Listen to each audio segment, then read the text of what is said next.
మేషరాశిలో పుట్టినటువంటి వారికి నేను పదే పదే చెప్తున్నాను. ఒక్కసారి విని ఆలకించండి. ఎందుకంటే మీకు ఈ ఉగాది నుండి శని మీకు ఏలినాటి శనిగా మీకు కలగబోతుంది. ఏలినాటి శని అనుభవించబోతున్నారు. శని ప్రభావంతో అనేక రకమైనటువంటి కష్టాలు, నష్టాలు, ఆర్థిక ఇబ్బందులు, వ్యాపారాల్లో నష్టాలు, మానసిక ఒత్తిడి, అనారోగ్య సమస్యలు, అసలు మనం ఏ కార్యక్రమం చేసినా దానిలో మధ్యలో ఆగిపోవడం, వ్యాపారంలో నష్టాలు ఇవన్నీ చాలా ఎక్కువగా ఉంటాయండి శని ప్రభావం. అందుకే కొత్త కొత్త వ్యాపారాలు పెట్టుకున్నవారు, ఉద్యోగం కోసం ప్రయత్నిస్తున్నారు, విదేశాలకు వెళ్ళాలనుకున్నారు, వివాహాలు జరిపించుకుంటున్నటువంటి వారు. మరి శని ప్రభావం ఉన్నప్పుడు మీకు అన్ని నష్టాలు జరుగుతాయి, లాభాలు ఇవ్వడు శనీశ్వరుడు. కాబట్టి మనం ముళ్ళును ముళ్ళుతోనే, వజ్రాన్ని వజ్రంతోనే, శనిని శని హోమం ద్వారానే తిప్పికొట్టాలి. శని అనుగ్రహం పొందాలి.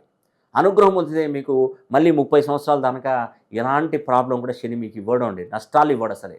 కాబట్టి దయచేసి పదే పదే ప్రతి ఒక్కరికి చెప్తున్నాను, ఇప్పుడు కనుక మిస్ అయితే మనకు 30 సంవత్సరాల దానికి అనుగ్రహం ఉండదండి. శని హోమం ఎప్పుడైనా జరిపించుకోవచ్చు, కానీ శని కుంభరాశిలో ఉన్నప్పుడు మాత్రమే జరిపించుకోవాలి. నేను 2.5 సంవత్సరాల నుండి శని హోమం చేస్తున్నాను, ఇది ఆఖరు శని హోమము, ఇంకా మళ్ళీ నేను శని హోమం అనే నా నోట్లో నుంచి నా మాట రాదు, ఇంకా శని హోమం చేసుకో. ఎందుకు చెప్పాలంటే అయిపోయింది.